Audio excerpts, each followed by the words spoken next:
Presencia Politécnica en Michoacán.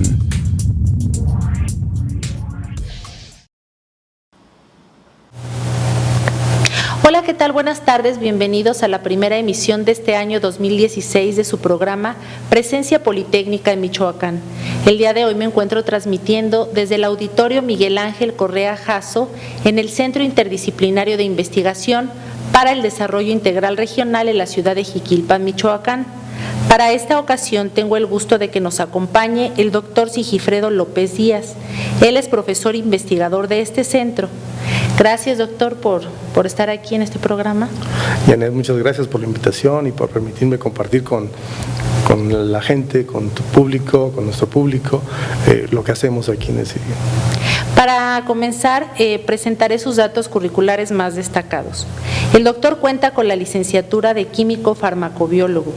Realizó una maestría en Ciencias en Procesos Biotecnológicos, cuyo título de la tesis fue Fluorescencia inducida por láser para la detección de los efectos de una bacteria metilotrófica facultativa de pigmento rosa en agave tequilana Weber, variedad azul.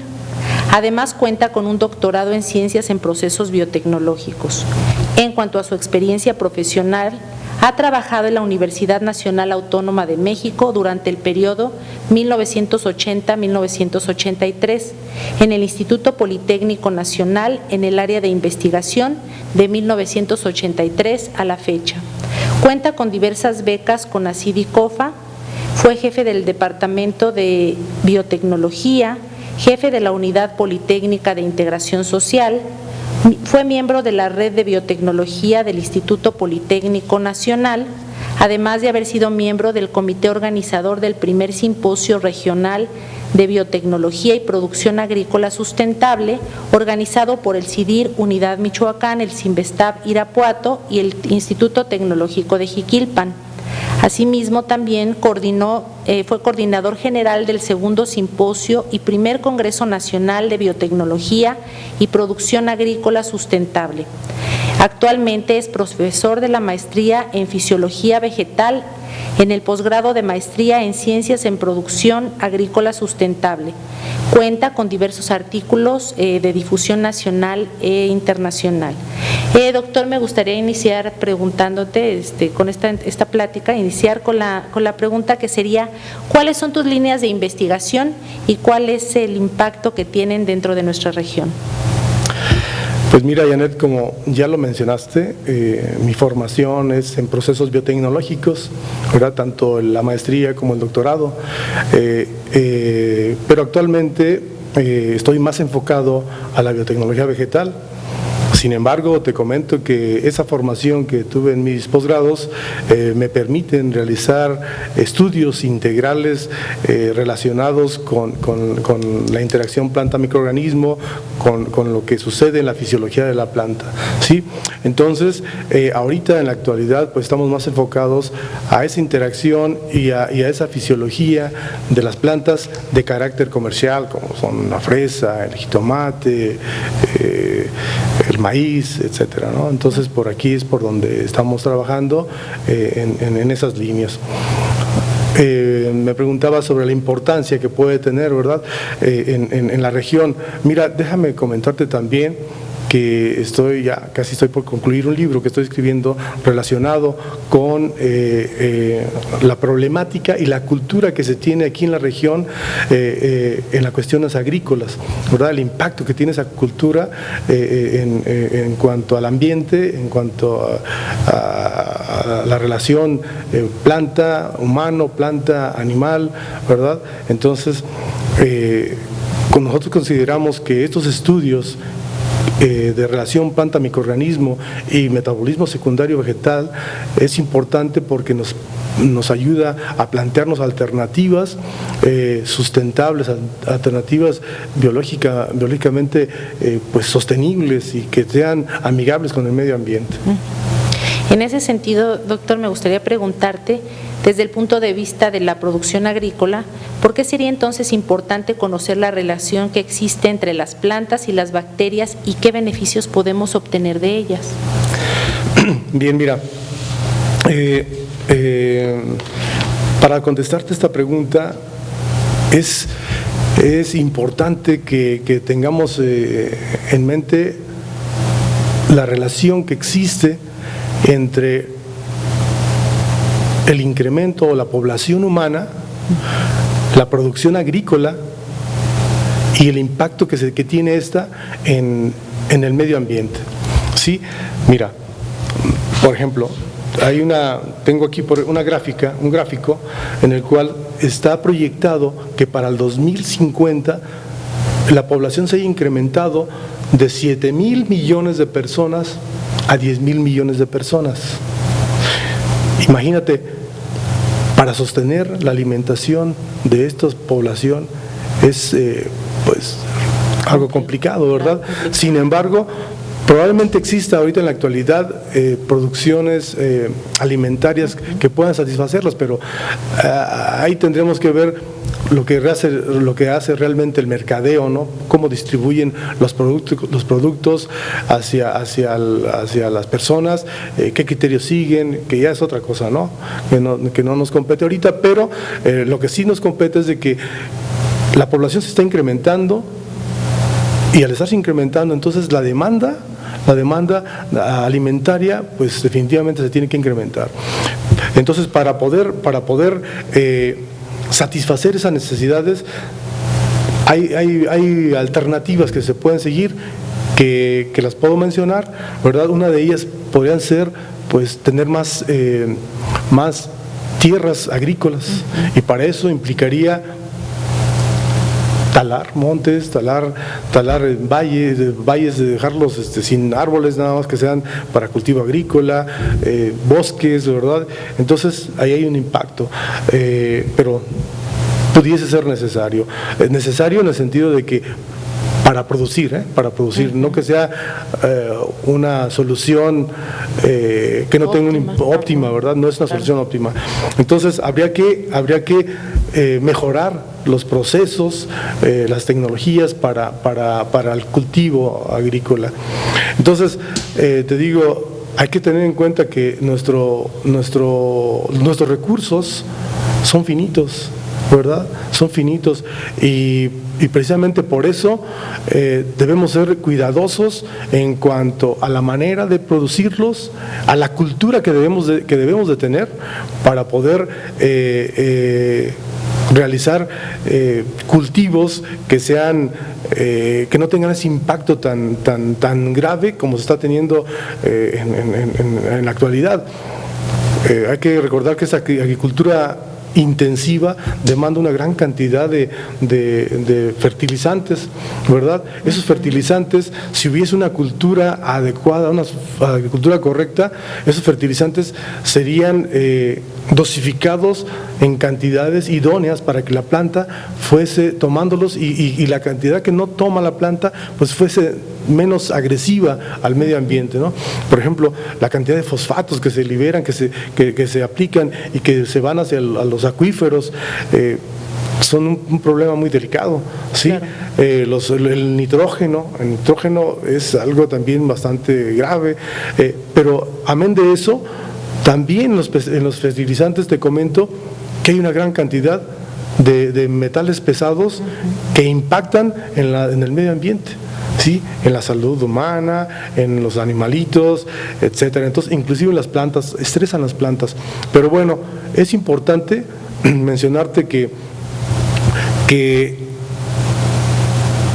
sí es cierto que se están planteando esas alternativas de solución, en lo que comentaba, lo que es el invernaderos, macrotúneles, etcétera, pero tienen el impacto. Yo creo que no son las más idóneas, ¿verdad? Pero bueno, habría que ver. Nosotros creemos, hablando ya de los microorganismos, creemos que existen alternativas más amigables con el medio ambiente. Si por ejemplo hablamos del suelo, el suelo es una estructura que contiene una infinidad de microorganismos que son benéficos. O sea, si hablamos por ejemplo de bacterias, regularmente cuando mencionamos esa palabra, las personas piensan en enfermedad, pero permíteme comentarte que solamente de 1 a 2% poblaciones bacterianas son dañinas. Sin embargo, el resto son microorganismos que son benéficos. Muy bien, con este criterio te comento que nosotros empezamos a buscar ese tipo de microorganismos, ¿verdad? Ese tipo de microorganismos puede ser en las plantas, puede ser en las hojas, puede ser en el suelo, puede ser en la rizosfera de las plantas, ¿sí? En esa rizosfera hay microorganismos benéficos para la planta. En ese sentido, doctor, me gustaría preguntarte por qué bacterias benéficas y por qué se les llama así. Mira, como te comentaba hace un momento, existen microorganismos que son dañinos, son muy pocos, pero esos que son pocos pues causan daño en las plantas. Pero hay muchísimos microorganismos que pueden tener diferentes tipos de relación con la planta. Una de esas relaciones puede ser una relación mutualista, es decir, la planta libera metabolitos que ya no le sirven, y esos metabolitos que ya no le sirven a la planta, las bacterias los toman como alimento. Y la bacteria libera metabolitos que no le sirven, que son de desecho, y la planta los toma. Entonces ahí hay una relación mutualista, benéfica entre los dos, ¿verdad? Aunque hay otras relaciones que son dañinas, ¿verdad? Como son parasitarias, llegan el microorganismo y empieza a dañar a la planta. Muy bien, cuando esas bacterias benéficas se establecen, para poder seguir tomando de esos metabolitos que libera la planta, que le benefician a la bacteria, entonces esa bacteria lo que hace es, cuando llega algún microorganismo que puede competir con esa bacteria para lo que está liberando la planta, o que puede llegar a dañar a la planta, esa bacteria libera compuestos químicos que inhiben o controlan a ese otro organismo invasor. Entonces esa bacteria beneficia a la planta, ¿verdad? Porque lo que hace es evita que se establezcan aquellos microorganismos que la puedan dañar, o aquellos microorganismos que puedan competir con ella misma. Correcto. ¿Sí? Entonces, por eso es interesante conocer este tipo de microorganismos. Entonces, puntualizando, este papel de las bacterias benéficas en las plantas sería esto que nos acabas de comentar, sería ese es el punto, o habría más beneficios que sí, hay muchos más beneficios. Mira, por ejemplo, uno de los beneficios que se tiene en esa relación mutualista es que, aparte de que de la bacteria evita que se establezcan otros microorganismos dañinos, la gran cantidad de metabolitos que liberan esas bacterias son metabolitos que permiten que la planta se desarrolle más rápido, así como algunas fitohormonas, ¿verdad? Sí. Auxinas, citocininas, etcétera. O también vitaminas, como la vitamina B12 de un microorganismo que vamos a platicar más adelante, son aquellas metabolitos que hacen que la planta se desarrolle. Por eso le llaman bacterias promotoras del desarrollo vegetal, ¿verdad? Le liberan esos microorganismos, esos metabolitos. Me interesaría ahí, continuando con este tema tan interesante, ¿cómo se asocian entonces bacterias y plantas? Muy bien. Entonces, mira, en el caso de, como te comentaba hace un momento, en el caso de esa relación mutualista, para que se puedan asociar, tiene que haber algo que atraiga a la planta, pero a la bacteria, algo que la atraiga, ¿verdad? ¿Y qué hace la planta? Pues tiene desechos de su metabolismo, pero también tiene otros desechos, otros compuestos que la planta libera a propósito para atraer a las bacterias. Un metabolito que la planta desecha de sus procesos bioquímicos es el metanol, ¿verdad? La planta libera mucho metanol al medio ambiente. Todas las plantas lo puede liberar en las hojas, en los tallos, en la raíz. Bueno, entonces hay un microorganismo que se llama Metylobacterium. Esa bacteria se establece en todos esos nichos, ¿verdad? Se va estableciendo. Entonces, ¿por qué? Porque esa bacteria es metilotrófica, es capaz de alimentarse con compuestos de un solo carbono, en este caso es el metanol. Te comento, el metanol es algo que la planta desecha, que no le sirve. y lo tiene que desechar por sus procesos bioquímicos internos. Entonces ahí la bacteria lo aprovecha y se alimenta, y es como pueden relacionarse. Sin embargo, existe otra manera, es decir, la planta libera otros compuestos químicos destinados a atraer microorganismos. Por ejemplo, en las raíces, la planta libera compuestos químicos para atraer microorganismos y se introduzcan en sus raíces y formen nódulos para que le permitan fijar nitrógeno, y la bacteria es capaz de descomponer el enlace que existe en el nitrógeno molecular del medio ambiente y se lo trasloca ese nitrógeno a la planta. Se lo trasloca a la planta, entonces la planta está recibiendo el nitrógeno. Pero ahí ya la planta tuvo una relación ya por medio de una inducción de la planta. Y en el otro caso, la planta tuvo la relación con la bacteria porque la bacteria encontró que esa planta liberaba, tenía un desecho que no le servía a la planta, y ella lo tomó para ella, ¿verdad? Entonces, ya en esa relación, las bacterias, una le ayuda a fijar nitrógeno, otra le libera fitohormonas, ¿verdad? Que a la planta, si la planta las puede biosintetizar, las fitohormonas, ¿verdad? Pero si la planta las está recibiendo ya de la bacteria, entonces la planta ya no gasta energía en formar esas fitohormonas, porque ya se lo está dando la bacteria, y la planta se desarrolla más, ¿verdad? Porque está obteniendo, entonces desarrollando la planta libera más metanol, entonces al liberar más metanol la bacteria se reproduce mejor.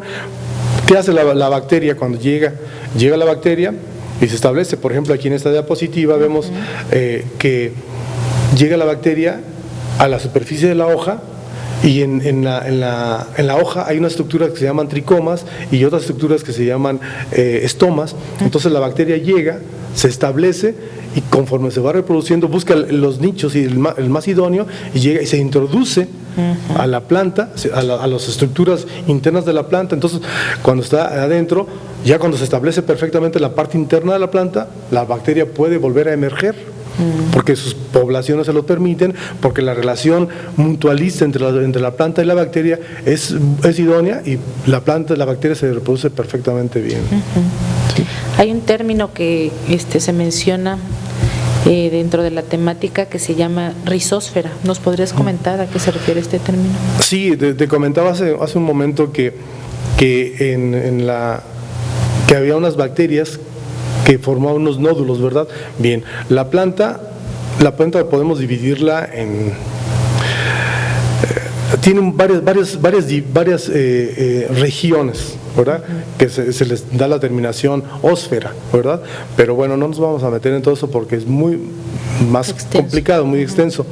Pero bien, en este caso vamos a hablar de la parte aérea de la planta, que incluye el tallo, flores, fruto, hojas, y la parte que está subterránea, que es la raíz.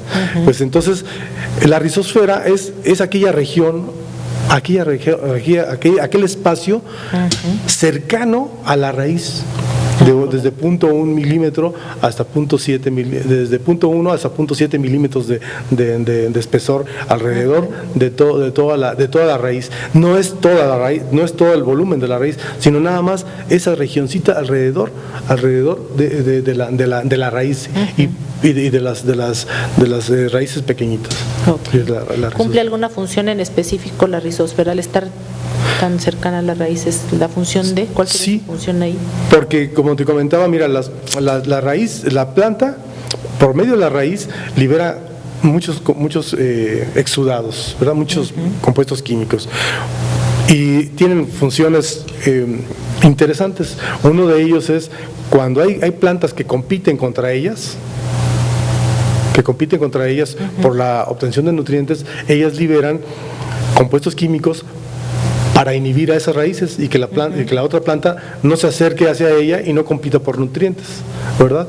También en esos espacios la planta libera compuestos químicos, como te mencionaba, que son para la planta son desechos, pero para unas bacterias son alimento, ¿verdad?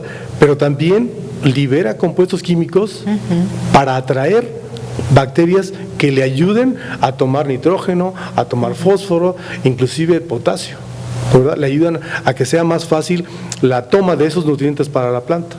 Entonces, la planta busca ese tipo de relaciones con el microorganismo.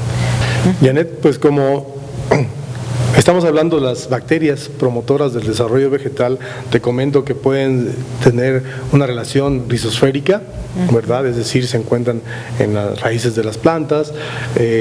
Ahí la relación que puede haber es en cuanto a la liberación de exudados de las plantas, que las bacterias utilizan como nutrientes, y las bacterias en respuesta ayudan a la toma de ciertos nutrientes a la planta, por ejemplo, a la solubilización de fosfatos y que sean disponibles para la planta, o potasio, ¿verdad? O también, como platicamos hace un momento, la fijación de nitrógeno atmosférico para beneficio de la planta.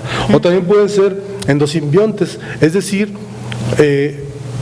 cuando la bacteria llega a la hoja, a través de los estomas se puede introducir a tejidos internos o en las raíces, en la rizosfera, a través de la rizosfera.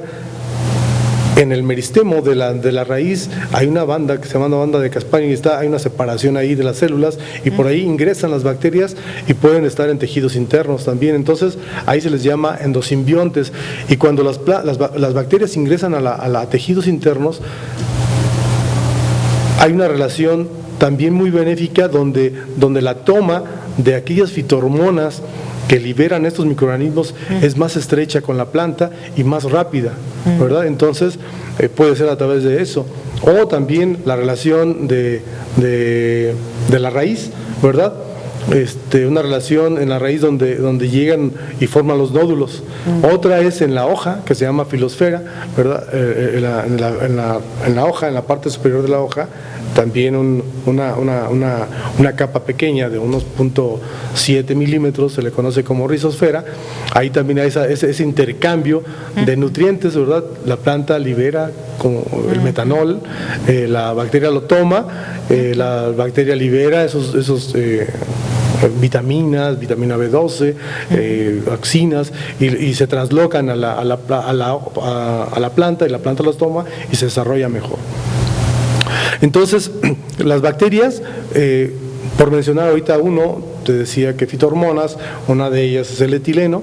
El etileno pues tiene muchas acciones en la planta. Una de ellas es ayuda a la germinación, tiene una respuesta hacia el estrés biótico o abiótico, ayuda a la formación de los nódulos de la raíz, inicia la elongación o bifurcación de las raíces, ayuda en la floración o la marchitez de las flores, hace que las hojas envejezcan, que el fruto madure, que se caigan las hojas. Entonces es muy importante, como puedes darte cuenta, la presencia de estos fitohormonos o compuestos químicos, que son fitoquímicos, compuestos químicos.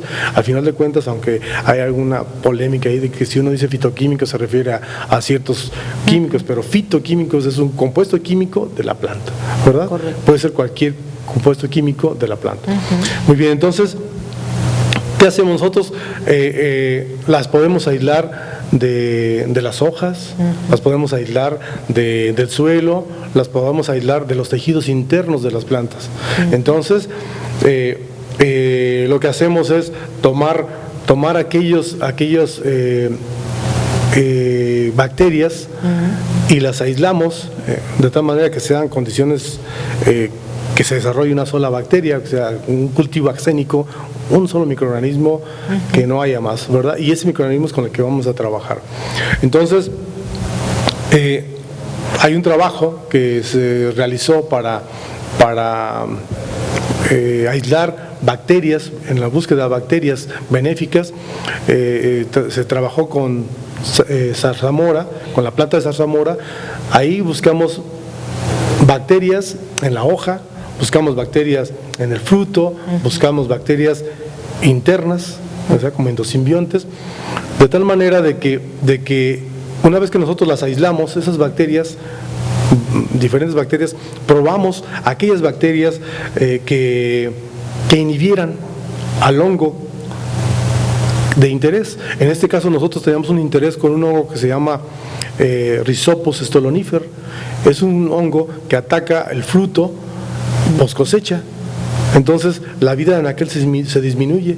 Entonces nosotros buscamos bacterias que sean inocuas al ser humano y que antagonicen a ese hongo para que la vida en aquel se prolongue. Entonces una vez que probamos en medios de cultivo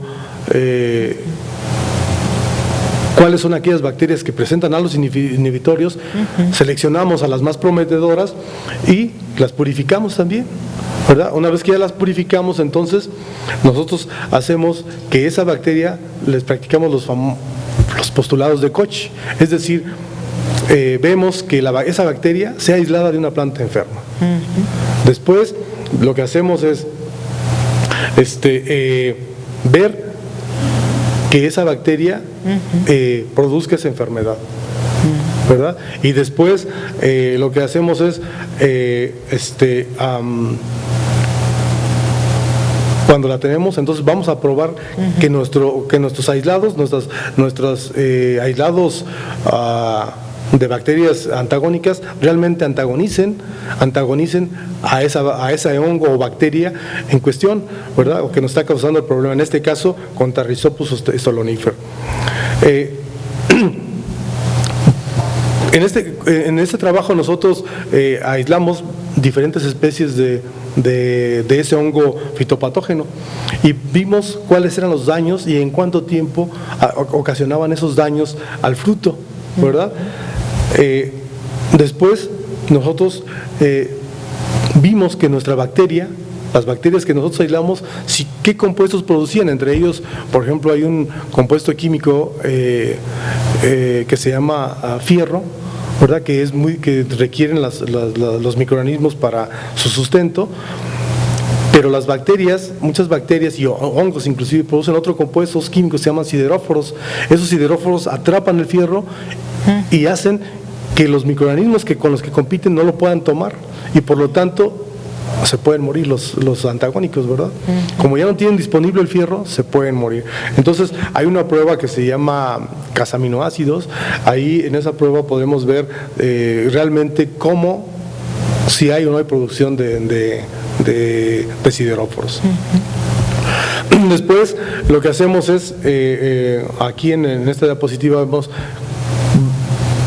cuando nosotros aplicamos la bacteria que nosotros vimos más prometedora, la aplicamos a los frutos y aplicamos el hongo que causa el daño, si realmente la bacteria fue capaz de antagonizarlo, es decir, de inhibirlo, de evitar que se estableciera en el fruto. Y tuvimos resultados muy prometedores, ¿no? Ya una vez que nosotros tenemos esta bacteria, pues entonces la identificamos, ¿verdad? La identificamos y ya es importante conocer la bacteria. Las bacterias podemos identificar molecularmente o a otras técnicas que hay para la identificación de bacterias. Otro trabajo que estamos realizando es con los pinos, ¿verdad? Ahí estamos aislando una bacteria que se llama Methylobacterium. Esa bacteria la aislamos del rizoma, la aislamos de endofítico y la aislamos de la hoja. Entonces, en esta diapositiva podemos ver cómo se asocia esa bacteria. Aquí se ven unos triángulos naranja y se ve cómo se asocia esa bacteria a la raíz.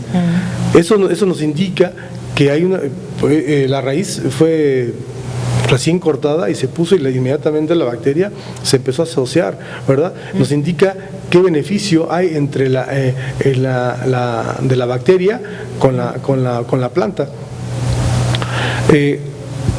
Y también vimos una asociación interesante, por ejemplo, la semilla de jitomate. Pusimos una semilla de jitomate a germinar y ahí se ve, están unos triángulos y se ve como la bacteria, hay colonias de bacterias en las vellosidades de la radícula, ¿verdad? Y para empezar a ingresar a todo el sistema interno, a todos los tejidos internos de la plantulita. Entonces, identificamos la bacteria molecularmente.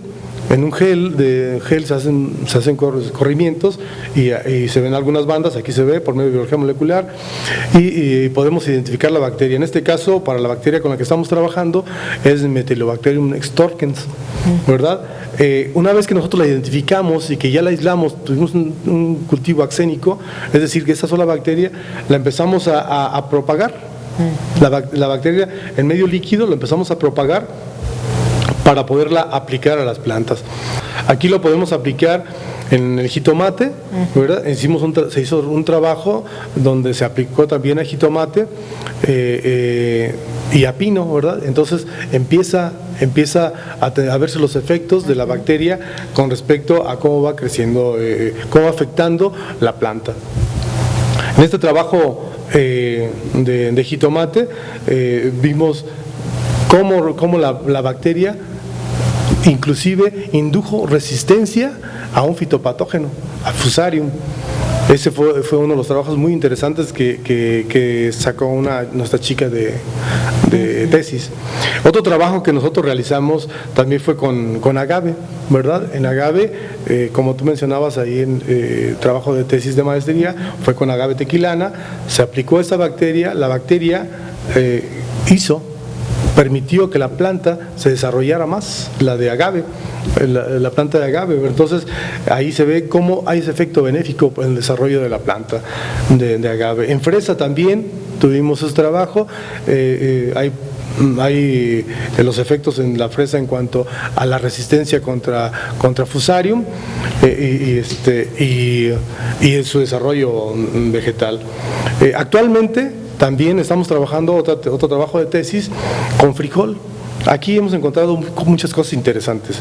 Una de ellas es de que la planta está permitiendo, lo estamos aplicando de manera foliar, ¿verdad? Entonces está permitiendo que cuando se aplica urea y la bacteria la toma y la fijación de nitrógeno es más eficiente con la bacteria que la urea sola, ¿verdad? Aquí se ve inclusive el desarrollo de las raíces, son más elongadas, más raíz, la planta tiene más follaje, tiene más formaciones de retoños, ¿verdad? Entonces es muy importante que aquí veamos que podemos reducir la aplicación de urea. La cantidad si nosotros aplicamos este microorganismo y luego aplicamos urea, podemos reducir las cantidades de urea. Entonces los costos en el consumo de fertilizantes se abaten y el abatimiento a la contaminación también disminuye. Pero algo más interesante también que hemos visto es de que esta bacteria, por ejemplo, aquí tenemos una planta de frijol bajo estrés hídrico, durante 30 días no se le aplicó agua, no se regó la planta. Sin embargo, las plantas se han mantenido, no se han desarrollado, pero siguen vivas, no se secan. Entonces, esa bacteria ha permitido que el estrés se atenúe y la planta sobreviva esperando condiciones mejores para poderse desarrollar. En el momento que le volvimos a aplicar agua, la planta se vuelve a desarrollar perfectamente bien. Eso es lo que ocurrió. Pero también tenemos otro experimento muy bueno que tuvo resultados muy prometedores en cuanto a la protección de esa bacteria que tiene la planta. Es decir, montamos un experimento donde aplicamos la bacteria y las plantas las pusimos bajo radiación ultravioleta, única y exclusivamente radiación ultravioleta. Entonces resulta de que las plantas que no tenían la bacteria se empezaron a marchitar. A los 15 días las plantas muchas habían perdido sus hojas y empezaron a marchitar. Sin embargo, las plantas que tenían la bacteria se mantenían, no se desarrollaban muy bien, pero la planta tenía un crecimiento superior a la otra y ninguna hoja se secó, la planta estaba perfectamente bien.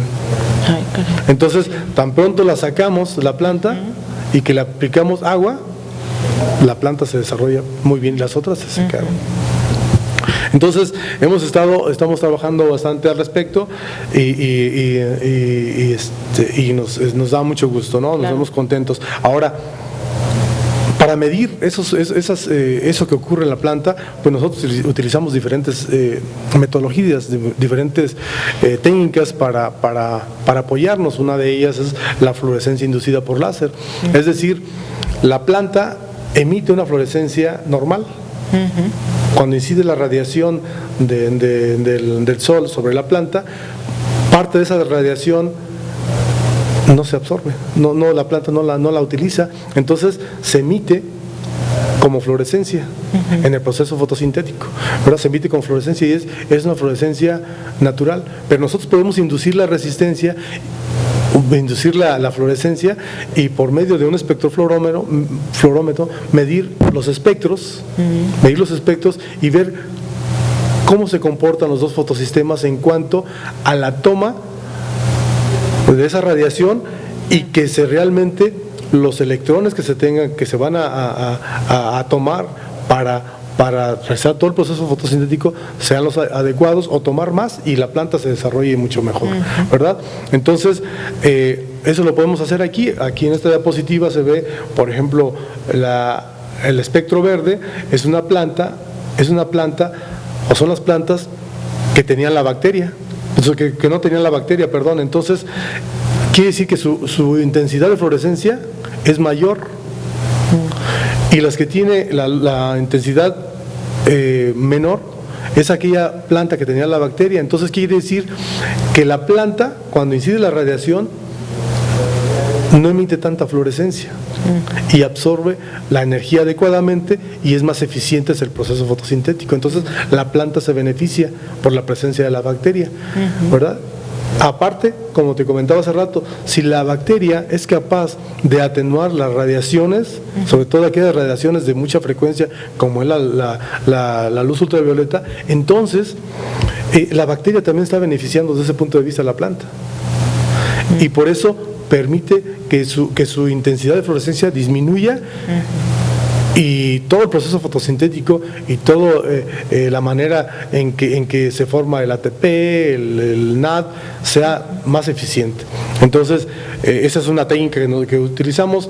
Aquí en esta otra diapositiva se ve también cómo, por medio de la fluorescencia inducida por láser, vemos cómo cuando un microorganismo llega, un microorganismo patógeno como es la bacteria Erwinia carotovora, causa el daño en la planta, de pronto no lo podemos percibir a simple vista, pero la planta ya está sintiendo la presencia del microorganismo y empieza a emitir fluorescencia.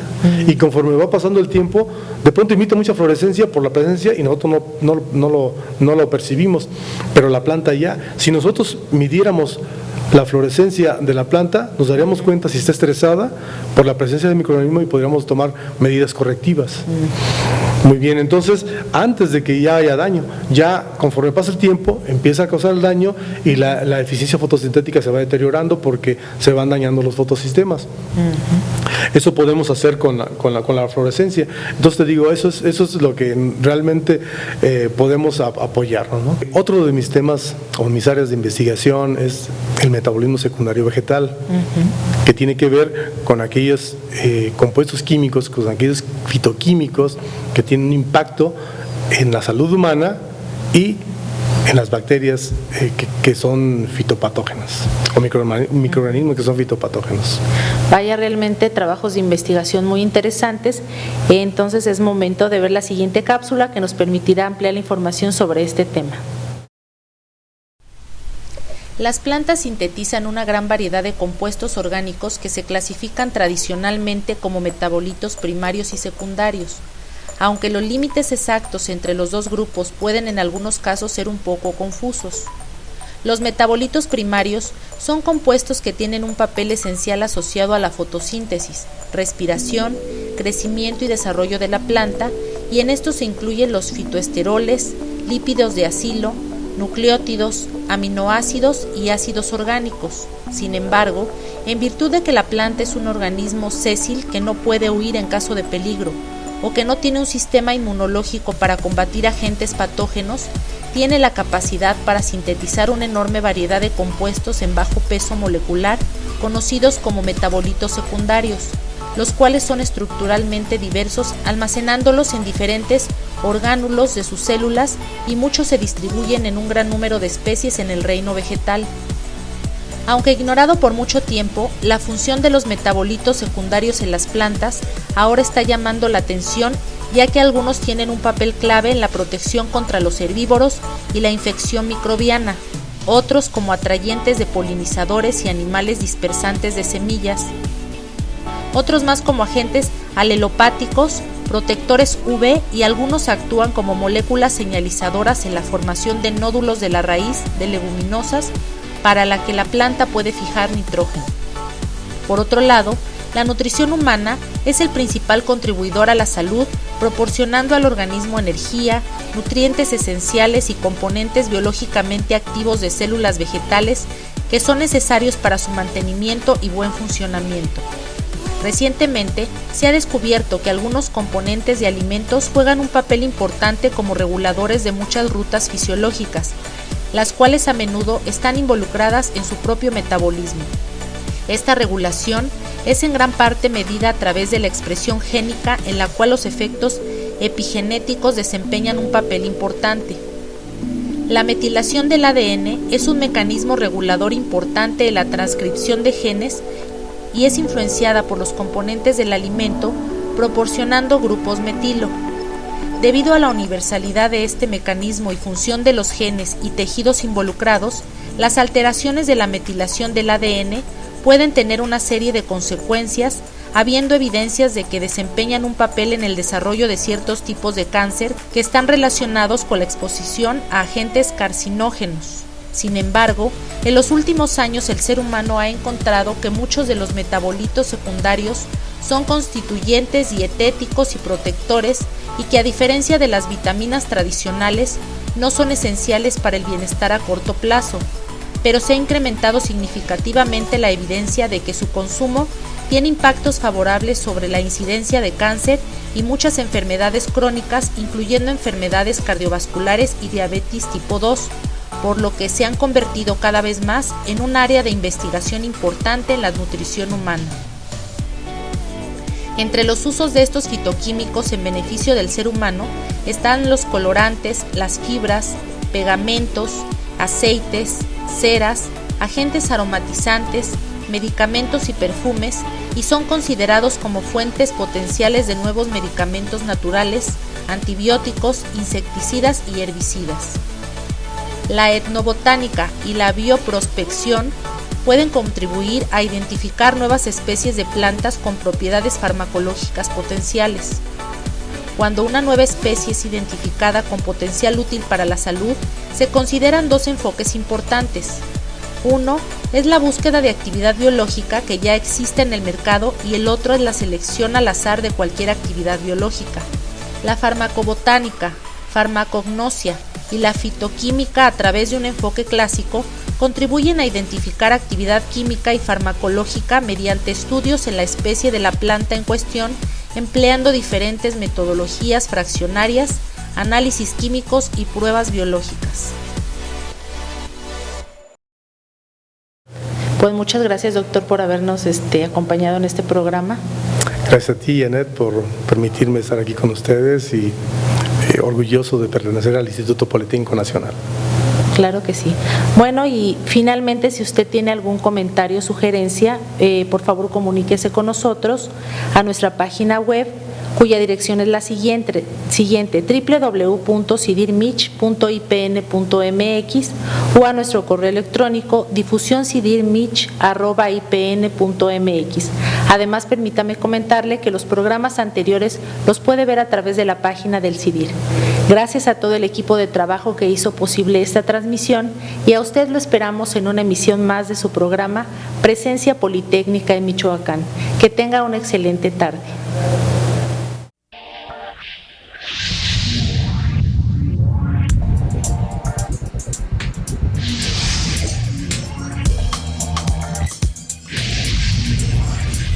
Presencia Politécnica en Michoacán.